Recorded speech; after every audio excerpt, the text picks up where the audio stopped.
हिसार के निजी हस्पताल च 5 कोरोना मरीजों की मौत। ऑक्सीजन की कमी दसी जा रही है वजह। मुख्यमंत्री ने मामले की मजिस्ट्रेट जांच के दिते हुक्म। ऑक्सीजन की घाट नूं लैके एक्शन च हरियाणा के मुख्यमंत्री। पानीपत च ऑक्सीजन प्लांट का कीता दौरा। ऑक्सीजन उत्पादन और वंड प्रक्रिया का भी लिया जायजा।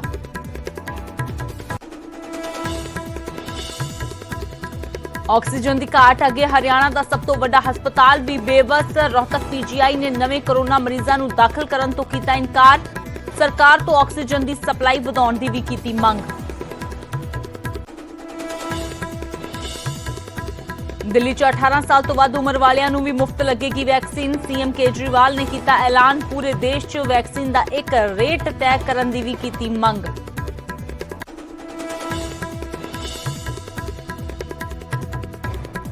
कोरोना संकट विचाले अज पंजाब कैबिनेट की अहम बैठक। ऑक्सीजन की घाट नूं लैके कीता जावेगा मंथन। बेअदबी के मुद्दे ते भी हो सकती है चर्चा। हिमाचल के मुख्यमंत्री जयराम ठाकुर अज करनगे कोविड रिव्यू बैठक। प्रशासनिक अधिकारियों सने डॉक्टर भी रहणगे मौजूद। कोरोना के मौजूदा हालातां ते कीती जावेगी समीक्षा। देश में हर दिन बन रहा है कोरोना का नवा रिकॉर्ड। पिछले 24 घंटिया 3.5 लाख तो ज्यादा केस, करीब 2800 मौतां। पंजाब दे विच भी हालात बेकाबू। एक दिन च रिकॉर्ड 7000 केस। कोरोना मरीजों के लिए वध रहे ने मदद के हथ। बठिंडा के गुरविंदर अपनी कार तक वेचण नूं ने तैयार। बोले पैसिਆਂ नाल ऑक्सीजन की करनगे सप्लाई। कोरोना संकट विचाले यूएई ने वधाया भारत का हौसला। बुर्ज खलीफा ते तिरंगा लहरा के जताया समर्थन। स्टे स्ट्रांग इंडिया का दिता सुनेहा।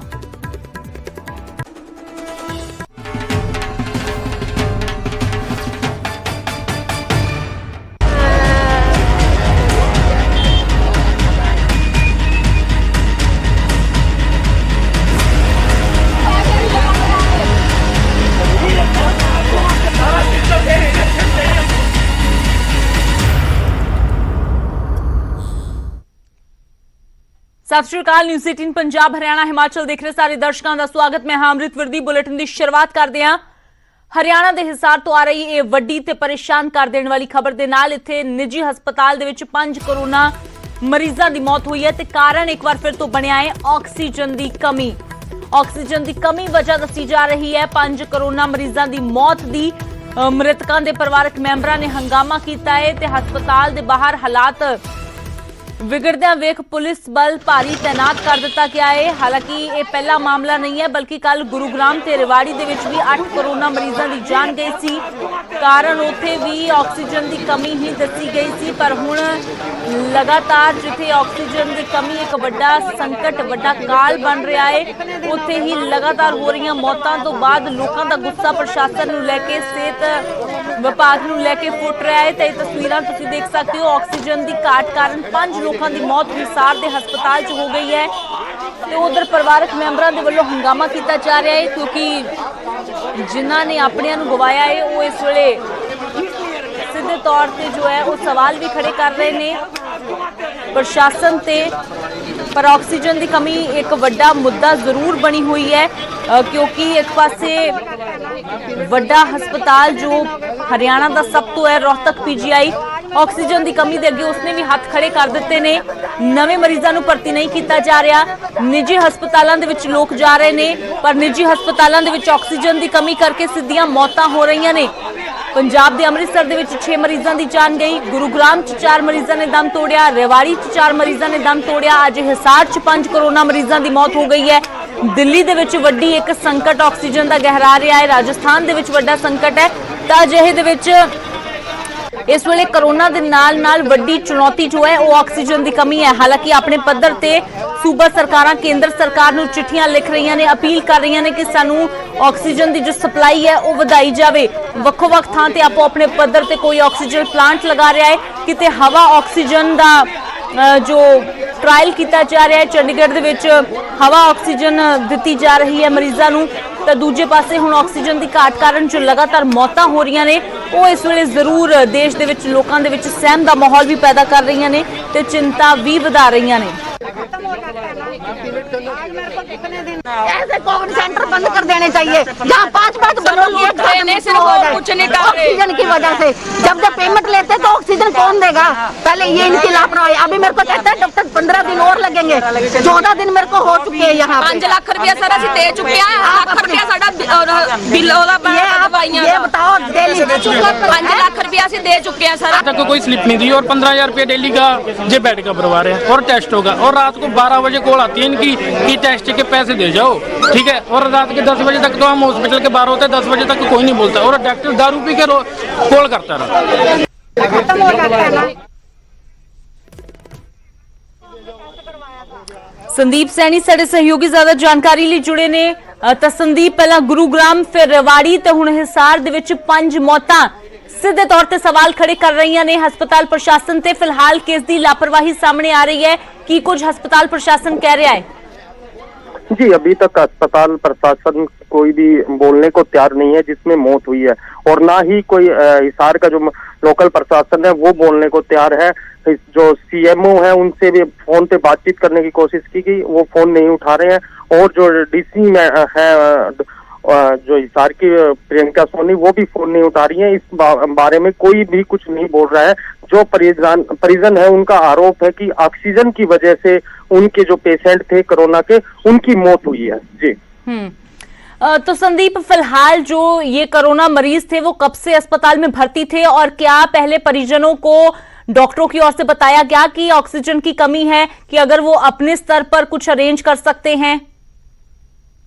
रात को ही ऑक्सीजन की कमी हुई थी जो परिजनों ने बताया है और जो अस्पताल है उनके द्वारा जो जानकारियां मिल रही हैं उनके बाद उन्होंने जो जहां से ऑक्सीजन आती है वहां भी मैसेज किया था। काफी भीड़ होने की वजह से उन तक ये ऑक्सीजन नहीं पहुंची और उसके बाद जो तड़प के और जो 5 जो कोरोना पेशेंट थे उनकी मौत हुई है। और अभी इस मामले में जांच की मांग कर रहे हैं परिजन और उनका साफ तौर से कहना है कि अस्पताल प्रशासन और जिसकी भी लापरवाही रही है उनके खिलाफ मामला दर्ज होना चाहिए। जी संदीप, शुक्रिया फिलहाल इस तमाम जानकारी दे लई। तां सिद्धे तौर ते जरूर जांच होनी बनदी है क्योंकि अजिहियां लापरवाहियां कित्थे हो रही ने, कुताहियां कित्थे हो रही ने जिसका खामियाजा मरीजां नूं भुगतना पै रहा है, जिन्हां दी जान जा रही है। तां फिलहाल हिसार दे विच 5 मौतां होईयां ने। निजी हस्पताल दे विच वजह दसी जा रही है ऑक्सीजन दी कमी।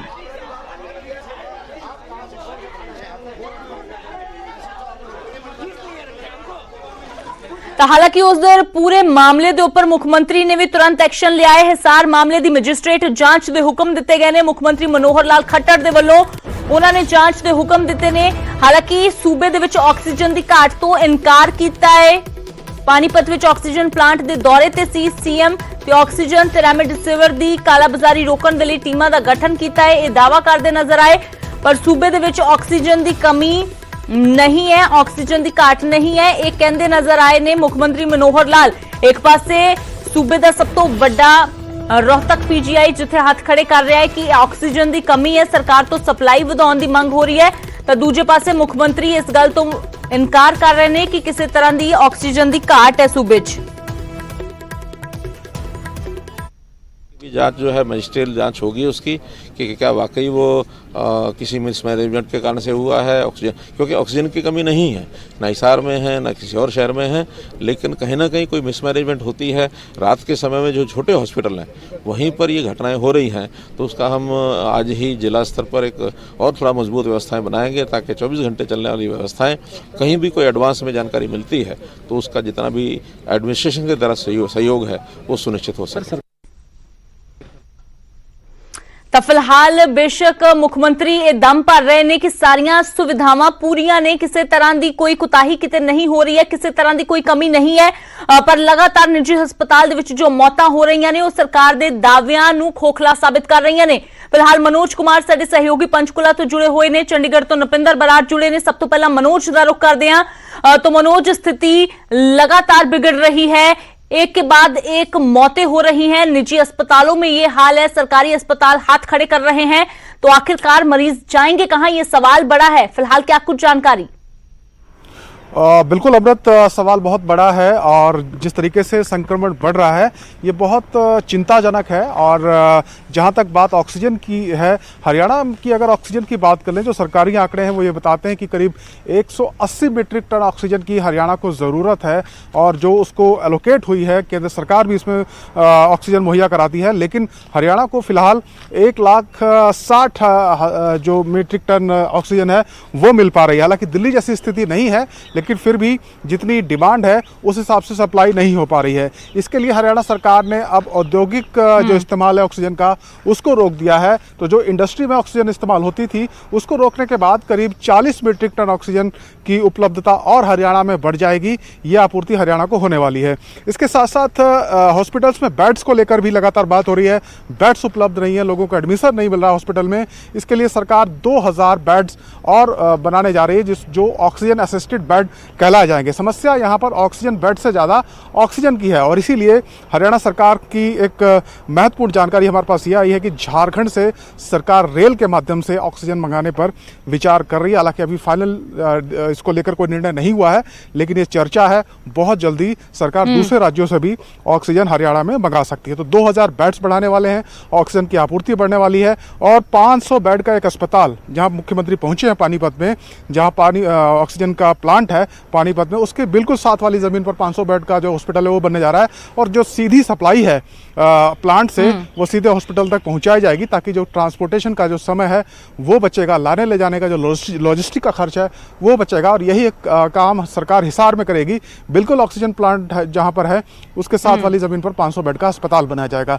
सेना ने भी मोर्चा संभाला है हरियाणा में। 100 बेड का जो अस्पताल है वो सेना की वेस्टर्न कमांड फरीदाबाद के अटल बिहारी मेडिकल कॉलेज में बनाने जा रही है। और इसी तरीके से करीब 2000 जो नए बेड्स हैं ऑक्सीजन असिस्टेड वो तैयार हो जाएंगे। हरियाणा के जितने भी निजी हॉस्पिटल हैं सभी को कहा गया है कि आप कम से कम 50% जो बेड है वो कोविड के मरीजों के लिए आरक्षित करें। तो तैयारी सरकार की बहुत व्यापक है, लेकिन जिस तरीके से संक्रमण बढ़ रहा है उसको देखते हुए जो तमाम इंतजाम है ये नाकाफी साबित होते जा रहे हैं। इसलिए मुख्यमंत्री मनोज, तो तैयारी पर सवाल इसलिए उठते हैं कि तैयारी आखिरकार बाद में ही क्यों की जाती है, जब तक इतने लोगों की जान चली जाती है। फिलहाल शुक्रिया इस तमाम जानकारी के लिए। नपिंदर बराड़ साडे सहयोगी जुड़े ने, सीधा रुख करदे। तो नपिंदर, इस वेले सब तो वड्डा मुद्दा पंजाब दा कह लो, हरियाणा दा कह लो, पूरे देश दा वो ऑक्सीजन दी कमी है। फिलहाल पंजाब दे विच मौतां होईयां ने, 6 मौतां होण तो बाद फिलहाल सरकार दावा तां कर रही है कि प्रबंध पुख्ता ने हस्पतालां दे विच, पर किस तरह दे जमीनी पद्धर ते तैयारी सरकार दे वल्लों कीती जा रही है, की कुछ अपडेट? बिल्कुल अमृत, देखो लगातार ਅਸੀਂ देख रहे पिछले दिनों तो पूरी दुहाई पै रही है कि ऑक्सीजन की कमी है, ऑक्सीजन की कमी है। ਇੱਥੋਂ ਤੱਕ ਕਿ 6 ਮੌਤਾਂ ਹੋ ਜਾਂਦੀਆਂ ਨੇ ਇੱਕੋ ਦਿਨ ਇੱਕੋ ਹਸਪਤਾਲ ਦੇ ਵਿੱਚ ਅੰਮ੍ਰਿਤਸਰ ਦੇ ਵਿੱਚ। ਤਾਂ ਅਜੇ ਦੇ ਵਿੱਚ ਚਿੰਤਾ ਜ਼ਰੂਰ ਖੜੀ ਹੋ ਜਾਂਦੀ ਹੈ, ਪਰ ਸਰਕਾਰ ਕਹਿੰਦੀ ਹੈ ਕਿ ਅਸੀਂ ਲਗਾਤਾਰ ਕੋਸ਼ਿਸ਼ਾਂ ਕਰ ਰਹੇ ਹਾਂ। ਕੋਸ਼ਿਸ਼ਾਂ ਦੇ ਦੌਰਾਨ ਹੀ ਜਿਸ ਤਰ੍ਹਾਂ ਜਿਹੜੀ ਸਟੀਲ ਇੰਡਸਟਰੀ ਹੈ ਉਸ ਨੂੰ ਬੰਦ ਕਰਨ ਦਾ ਹੁਕਮ ਦਿੱਤਾ ਗਿਆ, ਤਾਂ ਕਿ ਜਿੰਨੀ ਆਕਸੀਜਨ ਸੇਵ ਕਰਕੇ ਉਸ ਆਕਸੀਜਨ ਨੂੰ ਮਰੀਜ਼ਾਂ ਦੇ ਲਈ ਵਰਤਿਆ ਜਾ ਸਕੇ, ਉਨੇ ਹੀ ਵੱਧ ਤੋਂ ਵੱਧ ਜਾਨਾਂ ਬਚਾਈਆਂ ਜਾ ਸਕਦੀਆਂ ਨੇ। ਪਰ ਕਿਤੇ ਨਾ ਕਿਤੇ ਸੈਂਟਰ ਦੇ ਨਾਲ ਵੀ ਤਾਲਮੇਲ ਕਰਨ ਦੀ ਕੋਸ਼ਿਸ਼ ਜਿਹੜੀ ਹੈ ਸਰਕਾਰ ਦਾ ਦਾਅਵਾ ਹੈ ਕਿ ਕੀਤੀ ਜਾ ਰਹੀ ਹੈ। ਅੱਜ ਕੈਬਨਿਟ ਮੀਟਿੰਗ ਵੀ ਰੱਖੀ ਗਈ, ਉਸ ਦੇ ਵਿੱਚ ਵੀ ਇਸ ਪੂਰੇ ਮੁੱਦੇ ਤੇ ਚਰਚਾ ਹੋਵੇਗੀ। ਕਾਂਗਰਸ ਵਿਧਾਇਕ ਪਰਮਿੰਦਰ ਸਿੰਘ ਪਿੰਕੀ ਸਾਡੇ ਨਾਲ ਨੇ, ਇਹਨਾਂ ਤੋਂ ਪੁੱਛ ਲੈਂਦੇ ਹਾਂ ਕਿ ਇਸ ਵੇਲੇ ਇਹਨਾਂ ਦੀ ਸਰਕਾਰ ਦੀ ਸਥਿਤੀ ਕੀ ਹੈ। ਪਿੰਕੀ ਜੀ, ਆਰਾਮ ਦਵਾਈ ਪੈ ਰਹੀ ਹੈ ਚਾਰੇ ਪਾਸੇ, ਦੇਖੋ ਕੋਵਿਡ ਤੋਂ ਸਾਰੇ ਡਰੇ ਹੋਏ ਸੀ, ਪਰ ਹੁਣ ਆਕਸੀਜਨ ਦਾ ਜਿਹੜਾ ਹਾਲਾਤ ਪੈਦਾ ਹੋ ਗਏ ਨੇ। ਅੱਜ ਸਟੇਟਸ ਕੀ ਹੈ? ਤੁਸੀਂ ਥੋੜੀ ਦੇਰ ਪਹਿਲਾਂ ਸਿਹਤ ਮੰਤਰੀ ਨਾਲ ਗੱਲਬਾਤ ਕਰ ਰਹੇ ਸੀ, ਕੀ ਸਟੇਟਸ ਕੀ ਹੈ ਪੰਜਾਬ ਦੇ ਵਿੱਚ ਆਕਸੀਜਨ ਦਾ ਜਾਂ ਕੋਵਿਡ ਦਾ? ਦੇਖੋ, ਸਾਨੂੰ ਅੱਜ ਰਾਜਨੀਤੀ ਕਰਨ ਦੀ ਲੋੜ ਨਹੀਂ ਹੈ, ਸਾਨੂੰ ਲੋਕਾਂ ਦੀਆਂ ਜਾਨਾਂ ਬਚਾਉਣ ਦੀ ਗੱਲ ਕਰਨੀ ਚਾਹੀਦੀ ਹੈ। ਮੈਂ ਹੁਣੇ ਗੱਲ ਕਰ ਰਿਹਾ ਸੀ, ਹੈਲਥ ਮਿਨਿਸਟਰ ਸਾਹਿਬ ਨਾਲ ਵੀ ਗੱਲ ਕਰ ਰਿਹਾ ਸੀ। ਸਾਡੇ ਹੈਲਥ ਮਿਨਿਸਟਰ ਆਪਦੀ ਜਾਨ ਤਲੀ ਤੇ ਧਰ ਕੇ ਹਰ ਜਿਹੜਾ ਹੈਗਾ ਹਸਪੀਟਲ ਦੇ ਵਿੱਚ ਜਾ ਰਹੇ ਨੇ। ਇਹ ਸੱਚੀ ਗੱਲ ਹੈ ਕਿ ਸਾਡੇ ਕੋਲੇ ਆਕਸੀਜਨ ਦੀ ਕਮੀ ਹੈਗੀ ਹੈ। ਇਉਂ ਜਿਹੜੀ ਵੈਕਸੀਨ ਹੈਗੀ ਹੈ, ਵੈਕਸੀਨ ਸਾਡੇ ਕੋਲ ਪੂਰੀ ਪਹੁੰਚ ਨਹੀਂ ਰਹੀ। ਮੋਦੀ ਜੀ ਨੂੰ ਮੈਂ ਕਹਾਂਗਾ ਕਿ ਅਸੀਂ ਆਪਣਾ ਗੁਜਰਾਤ ਮਾਡਲ ਛੱਡ ਕੇ ਹੁਣ ਲੋਕਾਂ ਦੇ ਵਿੱਚ ਜਾਈਏ, ਲੋਕਾਂ ਨੂੰ ਜੋ ਚੀਜ਼ਾਂ ਚਾਹੀਦੀਆਂ ਨੇ ਮੁਹੱਈਆ ਕਰਾਈਏ। ਕਿਉਂਕਿ ਹੁਣ ਲੋਕਾਂ ਨੇ ਇਹ ਕਰ ਲਿਆ ਕਿ ਇਲੈਕਸ਼ਨ ਦੇ ਵਿੱਚ ਜਾ ਰਹੇ ਨੇ। ਇਲੈਕਸ਼ਨਾਂ ਦੇ ਵਿੱਚ ਨਹੀਂ ਜਾਣਾ ਚਾਹੀਦਾ, ਸਾਨੂੰ ਹਿੰਦੁਸਤਾਨ ਨੂੰ ਬਚਾਉਣਾ ਚਾਹੀਦਾ। ਅਸੀਂ ਹਿੰਦੁਸਤਾਨ ਦੇ ਵਾਸੀ ਹਾਂ। ਅੱਜ ਸਾਰੇ ਵਿਤਕਰੇ ਛੱਡ ਕੇ, ਜਿਵੇਂ ਆਮ ਆਦਮੀ ਪਾਰਟੀ ਕਿਤੇ ਜਾ ਕੇ ਸਭਾਵਾਂ ਕਰ ਰਹੀ ਹੈ, ਕੋਈ ਕਿਤੇ ਕੁਛ ਕਰ ਰਿਹਾ, ਉਹਨਾਂ ਨੂੰ ਸਭ ਚੀਜ਼ਾਂ ਛੱਡ ਕੇ ਉਹਨਾਂ ਨੂੰ ਚਾਹੀਦਾ ਹੈ ਕਿ ਸਾਨੂੰ ਪੰਜਾਬ ਦੀ ਸੇਵਾ ਕਰੀਏ, ਪੰਜਾਬ ਦੇ ਲੋਕਾਂ ਦੀ ਸੇਵਾ ਕਰੀਏ। ਜੇ ਪੰਜਾਬ ਬਚੂਗਾ, ਹਿੰਦੁਸਤਾਨ ਬਚੂਗਾ ਤਾਂ ਅਸੀਂ ਬਚਾਂਗੇ। ਪੰਜਾਬ ਬਚਾਉਣ ਦੇ ਲਈ ਪ੍ਰਬੰਧ ਤੁਹਾਡੇ ਕਿੰਨੇ ਕਿੰਨੇ ਜੀ? ਕਿਉਂਕਿ ਆਕਸੀਜਨ ਨੂੰ ਲੈ ਕੇ ਦੇਖੋ ਇੱਕ ਦਿਨ 6 ਲੋਕਾਂ ਦੀ ਜਾਨ ਚਲੀ ਜਾਵੇ, ਉਸ ਤੋਂ ਬਾਅਦ ਤੁਹਾਡੀ ਚਿੰਤਾ ਵਧੀ ਹੈ। ਫਿਰੋਜ਼ਪੁਰ ਤੁਹਾਡਾ ਇਲਾਕਾ ਹੈ, ਫਿਰੋਜ਼ਪੁਰ ਦੇ ਕੀ ਹਾਲਾਤ ਨੇ? ਤੁਹਾਡੇ ਜ਼ਿਲ੍ਹੇ ਦੇ ਵਿੱਚ ਆਕਸੀਜਨ ਹੈਗੀ ਆ ਜਾਂ ਕੀ ਲਗਾਤਾਰ ਤੁਸੀਂ ਆਪਦੀ ਸਰਕਾਰ ਨਾਲ ਤਾਲਮੇਲ ਕਰ ਰਹੇ ਹੋ ਕਿ ਕਿਤੇ ਐਸਾ ਭਾਣਾ ਦੁਬਾਰਾ ਨਾ ਵਾਪਰੇ? ਦੇਖੋ ਗੱਲ ਇਹ ਹੈ ਕਿ ਅਸੀਂ ਤਾਂ ਜਿਹੜਾ ਹੈਗਾ ਵੈਕਸੀਨ ਦੀ ਗੱਲ ਵੀ ਕੀਤੀ, ਹੈਂਡ ਟੂ ਮਾਊਥ ਹੈਗੇ ਆ ਫਿਰੋਜ਼ਪੁਰ ਦੇ ਵਿੱਚ, ਆਮ ਪੰਜਾਬ ਦੇ ਵਿੱਚ ਵੀ ਇਉਂ ਜਿਹੜੀ ਆਕਸੀਜਨ ਦੀ ਗੱਲ ਹੈਗੀ ਉਹ ਵੀ ਹੈਂਡ ਟੂ ਮਾਊਥ ਹੈਗੇ ਆ। ਇਹਨਾਂ ਨੂੰ ਚਾਹੀਦਾ ਹੈ ਕਿ ਜਿਹੜੀ ਆਕਸੀਜਨ ਹੈਗੀ ਹੈ ਵੱਧ ਤੋਂ ਵੱਧ ਪਹੁੰਚਾਉਣੀ ਚਾਹੀਦੀ। ਜਿਹੜਾ ਇਹਨਾਂ ਨੇ 1 ਸਾਲ ਪਿੱਛੇ ਗੁਜ਼ਾਰ ਲਿਆ ਉਹਦੇ ਵਿੱਚ ਇਹਨਾਂ ਨੂੰ ਕੋਈ ਨਾ ਕੋਈ ਐਕਸਰਸਾਈਜ਼ ਕਰਨੀ ਚਾਹੀਦੀ ਸੀ। ਸਾਨੂੰ ਮੌਕਾ ਮਿਲਿਆ ਸੀਗਾ, ਅਸੀਂ ਧਿਆਨ ਨਹੀਂ ਦਿੱਤਾ। ਅੱਜ ਅਸੀਂ ਕਿਸੇ ਨੂੰ ਦੋਸ਼ੀ ਠਹਿਰਾਈਏ ਉਹਦਾ ਫਾਇਦਾ ਨਹੀਂ। ਅੱਜ ਅਸੀਂ ਸਾਰੇ ਮਿਲ ਕੇ ਸਾਰੇ ਲੋਕਾਂ ਨੂੰ ਬਚਾਉਣ ਦੀ ਕੋਸ਼ਿਸ਼ ਕਰੀਏ, ਕਿਉਂਕਿ ਵੈਕਸੀਨ ਦੀ ਵੀ ਕਮੀ ਹੈਗੀ ਹੈ, ਆਕਸੀਜਨ ਦੀ ਵੀ ਕਮੀ ਹੈਗੀ ਹੈ। ਮੈਂ ਹੁਣੇ ਗੱਲ ਕਰ ਰਿਹਾ ਸੀ ਹੈਲਥ ਮਿਨਿਸਟਰ ਸਾਹਿਬ ਨਾਲ ਕਿ ਜਿਹੜੀ ਹੈਂਡ ਟੂ ਮਾਊਥ ਹੈਗੇ ਆ, ਇਸ ਕਰਕੇ ਮੋਦੀ ਜੀ ਨੂੰ ਚਾਹੀਦਾ ਹੈ ਕਿ ਜਿਹੜੀ ਮੈਂ ਉਹਨਾਂ ਨੂੰ ਬੇਨਤੀ ਕਰ ਰਿਹਾ ਤੁਹਾਡੀ ਪ੍ਰੈਸ ਦੇ ਜ਼ਰੀਏ, ਮੈਕਸਿਮਮ ਜਿਹੜੀ ਹੈਗੀ ਹੈ ਵੈਕਸੀਨ ਵੀ ਇੱਥੇ ਪੰਜਾਬ ਦੇ ਵਿੱਚ ਭੇਜਣ, ਆਕਸੀਜਨ ਵੀ ਭੇਜਣ ਪੰਜਾਬ ਦੇ ਲੋਕਾਂ ਦਾ। ਹਿੰਦੁਸਤਾਨ ਤੁਸੀਂ ਆਪਦੀ ਸਰਕਾਰ ਨਾਲ ਤੇ ਮੁੱਖ ਮੰਤਰੀ ਨੂੰ ਸੁਨੇਹਾ ਪਹੁੰਚਾ ਰਹੇ ਹੋ, ਲੋਕਾਂ ਦੇ ਨਾਲ ਤੁਸੀਂ ਗੱਲਬਾਤ ਕਰਨ ਦੀ ਕੋਸ਼ਿਸ਼ ਕਰ ਰਹੇ ਹੋ, ਕਿਉਂਕਿ ਨੁਮਾਇੰਦੇ ਹੋ ਤੁਸੀਂ 2.5-3 ਲੱਖ ਲੋਕਾਂ ਦੇ, ਹਸਪਤਾਲਾਂ ਦੇ ਨਾਲ ਤਾਲਮੇਲ ਕਰ ਰਹੇ ਹੋ ਕਿ ਉਹਨਾਂ ਦੀ ਕੰਡੀਸ਼ਨ ਕੀ ਹੈ, ਕੋਈ ਲੋੜ ਆ ਤਾਂ ਉਹਨਾਂ ਦੀ ਮਦਦ ਲਈ ਅੱਗੇ ਆ ਰਹੇ ਹੋ? ਬਿਲਕੁਲ, ਮੁੱਖ ਮੰਤਰੀ ਜੀ ਨੇ ਆਲਰੇਡੀ ਕਮੇਟੀਆਂ ਬਣਾ ਦਿੱਤੀਆਂ, ਡਿਪਟੀ ਕਮਿਸ਼ਨਰ ਦੀਆਂ ਕਮੇਟੀਆਂ ਬਣਾ ਦਿੱਤੀਆਂ। ਡਿਪਟੀ ਕਮਿਸ਼ਨਰ ਸਾਡੇ ਨਾਲ ਗੱਲ ਕਰਦੇ, ਕਿਤੇ ਕੋਈ ਲੋੜ ਪੈਂਦੀ ਅਸੀਂ ਮੁੱਖ ਮੰਤਰੀ ਜੀ ਨੂੰ ਦੱਸਦੇ ਹਾਂ, ਮੁੱਖ ਮੰਤਰੀ ਜੀ ਆਪ ਸੁਪਰਵਾਈਜ਼ ਕਰ ਰਹੇ ਨੇ। ਇਸੇ ਕਰਕੇ ਤਾਂ ਪੰਜਾਬ ਦੇ ਥੋੜ੍ਹੇ ਜਿਹੇ ਹਾਲਾਤ ਚੰਗੇ ਆ। ਮੇਰੇ ਕਹਿਣ ਦਾ ਮਤਲਬ ਇਹ ਹੈ ਕਿ ਸਾਨੂੰ ਤਾਲਮੇਲ ਦੇ ਨਾਲ ਚੱਲਣਾ ਚਾਹੀਦਾ ਹੈ। ਅੱਜ ਅਸੀਂ ਪਾਰਟੀਬਾਜ਼ੀ ਨੂੰ ਛੱਡ ਕੇ ਇਸ ਤੋਂ ਉੱਪਰ ਹੋਈਏ। ਤਾਂ ਪਰਮਿੰਦਰ ਪਿੱਕੀ ਦਾਅਵਾ ਕਰਦੇ ਨੇ ਕਿ ਮੁੱਖ ਮੰਤਰੀ ਦੇ ਨਾਲ ਲਗਾਤਾਰ ਗੱਲਬਾਤ ਚੱਲ ਰਹੀ ਹੈ, ਕਮੇਟੀਆਂ ਬਣਾ ਦਿੱਤੀਆਂ ਗਈਆਂ ਨੇ ਤਾਂ ਕਿ ਕਿਸੇ ਵੀ ਸ਼ਖਸ ਦੀ ਜਾਂ ਪੀੜਤ ਦੀ ਜਾਨ ਨਾ ਜਾਵੇ। ਜਾਨਾਂ ਬਹੁਤ ਕੀਮਤੀ ਨੇ। ਅੱਜ ਪਾਰਟੀਬਾਜ਼ੀ ਤੋਂ ਉੱਪਰ ਉੱਠ ਕੇ ਸਭ ਨੂੰ ਰਲ ਮਿਲ ਕੇ ਇਸ ਮੁਸ਼ਕਲ ਘੜੀ ਦਾ ਸਾਹਮਣਾ ਕਰਨ ਦੀ ਜ਼ਰੂਰਤ ਹੈ। ਪਰ ਦਾਅਵਾ ਕੀਤਾ ਜਾ ਰਿਹਾ ਹੈ ਕਿ ਆਕਸੀਜਨ ਦੀ ਬਿਲਕੁਲ ਲਾਜ਼ਮੀ ਤੌਰ ਤੇ ਇਸ ਗੱਲ ਤੋਂ ਮੁਨਕਰ ਨਹੀਂ ਹੋਇਆ ਜਾ ਸਕਦਾ। ਪੰਜਾਬ ਦੇ ਵਿੱਚ ਆਕਸੀਜਨ ਦੀ ਕਮੀ ਹੈ, ਐਸਾ ਦਾਅਵਾ ਹੁਣੇ ਜਿਹੜੇ ਕਾਂਗਰਸ ਦੇ ਵਿਧਾਇਕ ਨੇ ਵੀ ਕੀਤਾ ਕਿ ਕਾਂਗਰਸ ਜਿਹੜੀ ਆਕਸੀਜਨ ਹੈ ਉਸ ਦੀ ਕਮੀ ਹੈਗੀ ਹੈ, ਵੈਕਸੀਨ ਦੀ ਵੀ ਕਮੀ ਹੈਗੀ ਹੈ, ਪਰ ਕੇਂਦਰ ਦੇ ਨਾਲ ਤਾਲਮੇਲ ਕਰਨ ਦੀ ਕੋਸ਼ਿਸ਼ ਕੀਤੀ ਜਾ ਰਹੀ ਹੈ ਤਾਂ ਕਿ ਇਹ ਕਮੀ ਜਿਹੜੀ ਹੈ ਦੂਰ ਕੀਤੀ ਜਾ ਸਕੇ ਤੇ ਪੰਜਾਬ ਦੇ ਲੋਕਾਂ ਦੀਆਂ ਜਾਨਾਂ ਬਚਾਈਆਂ ਜਾ ਸਕਣ। ਜੀ ਬਿਲਕੁਲ ਨਪਿੰਦਰ, ਤਾਂ ਇਹ ਕਮੀ ਉਸ ਤਰ੍ਹਾਂ ਦੀ ਹੈ ਜਿਸਨੇ ਹਰ ਕਿਸੇ ਨੂੰ ਇਸ ਵੇਲੇ ਡਰਾ ਕੇ ਰੱਖ ਦਿੱਤਾ ਹੈ, ਕਿਉਂਕਿ ਹਾਲਾਤ ਜਿਸ ਤਰ੍ਹਾਂ ਦੇ ਬਣੇ ਨੇ, ਲੋਕ ਨਿੱਜੀ ਹਸਪਤਾਲਾਂ ਦੇ ਵਿੱਚ ਵੀ ਜਾਣ ਤੋਂ ਡਰ ਰਹੇ ਨੇ, ਜਿਸ ਤਰ੍ਹਾਂ ਲਗਾਤਾਰ ਮੌਤਾਂ ਹੋ ਰਹੀਆਂ ਨੇ। फिलहाल पवन साडे सहयोगी दिल्ली तो जुड़े हुए ने। तो पवन, हालात पूरे देश की अगर बात की जाए तो इस समय जो काल पड़ा हुआ है ऑक्सीजन का, उसको लेकर चिंता में केंद्र सरकार भी है, राज्य सरकारें लगातार अपने तौर पर लिख रही हैं कि हमें और सप्लाई दी जाए, सप्लाई बढ़ाई जाए, क्योंकि लगातार अस्पतालों से मौतों की खबर सामने आ रही है और कारण इस बीच ऑक्सीजन की कमी है। फिलहाल क्या कुछ जानकारी आपके पास? देखिए, आपको बताना चाहूँगा जिस तरह से लगातार हालात बने हुए हैं, कहीं ना कहीं अस्पताल के अंदर बेड नहीं है और बेड है तो ऑक्सीजन नहीं है। बड़ी मुश्किल से वेंटिलेटर्स की तो आप बात ही मत करिए। पूरे देश भर के ये हालात हैं। इस समय बहुत ज़्यादा खतरनाक दौर से गुजर रहा है इस समय देश कोरोना के चलते, लेकिन सरकारों के द्वारा लगातार प्रयास किए जा रहे हैं। खुद अगर केंद्र सरकार की बात करें या राज्य सरकारों की बात करें तो लगातार जो ऑक्सीजन सप्लायर्स हैं उनसे बात हो रही है। खुद कल ब्रिटेन के प्रधानमंत्री ने, चाहे अंतर्राष्ट्रीय और सब देशों की बात करें, ब्रिटेन के प्रधानमंत्री ने तकरीबन 450 ऑक्सीजन कंसंट्रेटर इंडिया के लिए उन्होंने भेजे हैं, वो जल्दी यहाँ के कामों करना शुरू कर देंगे। उसके साथ साथ खुद प्रधानमंत्री ने जो पीएम केयर्स फंड है उसके जरिए पूरे देश भर के 550 जिलों में उन्होंने और वो ऑक्सीजन प्लांट लगाने की उन्होंने घोषणा की है, तो जल्दी जल्दी वो प्लांट भी लगाए जाएंगे। उसके साथ साथ और जो आसपास के जो देश हैं जो मदद कर सकते हैं उनसे लगातार मदद मांगी जा रही है और ऑक्सीजन प्लांट्स को और कंसंट्रेशन जो टैंक्स हैं उनको मंगाया जा रहा है, जिसके जरिए ऑक्सीजन की जो फिलहाल में जो कमी है अस्पताल के अंदर उसको जल्दी से जल्दी दूर किया जा सके, क्योंकि स्थिति लगातार चिंताजनक बनी हुई है। लगातार केंद्र सरकार सभी राज्य सरकारों के संपर्क में है। खुद रेल मंत्रालय ने एक ऑक्सीजन एक्सप्रेस चलाई हुई है जो पूरे देश भर के अंदर जिन जिन राज्यों को जरूरत है, जहां जहां से डिमांड आती है, उन राज्यों को लगातार उस ट्रेन के जरिए ऑक्सीजन की सप्लाई की जा रही है। तो सरकारें अपनी तरफ से लगातार एक्शन मोड में लगी हुई हैं, काम कर रही हैं, हर संभव प्रयास कर रही हैं। जल्दी से जल्दी कोशिश है कि उनके ये नतीजे सामने आए और जिससे ज्यादा से ज्यादा लोगों की जान बचाई जा सके। बिल्कुल पवन, तो इस समय यही सबसे बड़ी कोशिश है राज्य सरकारों की, केंद्र सरकार की, कि लोगों की जान बचाई जा सके, ऑक्सीजन की जो कमी है उसको पूरा किया जा सके।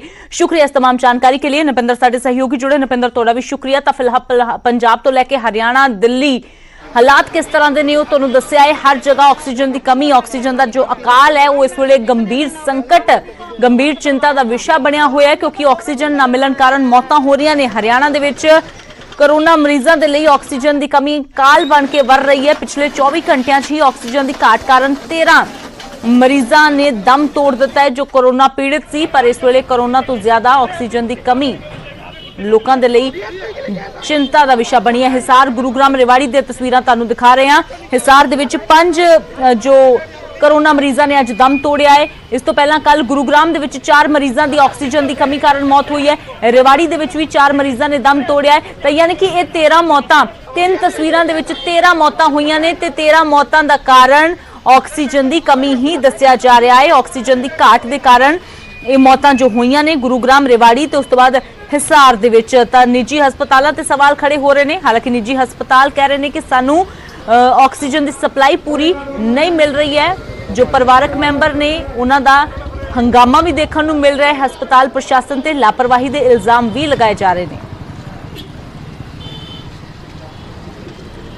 तो फिलहाल एक छोटे ਜਿਹੇ ब्रेक के लिए रोकते हैं।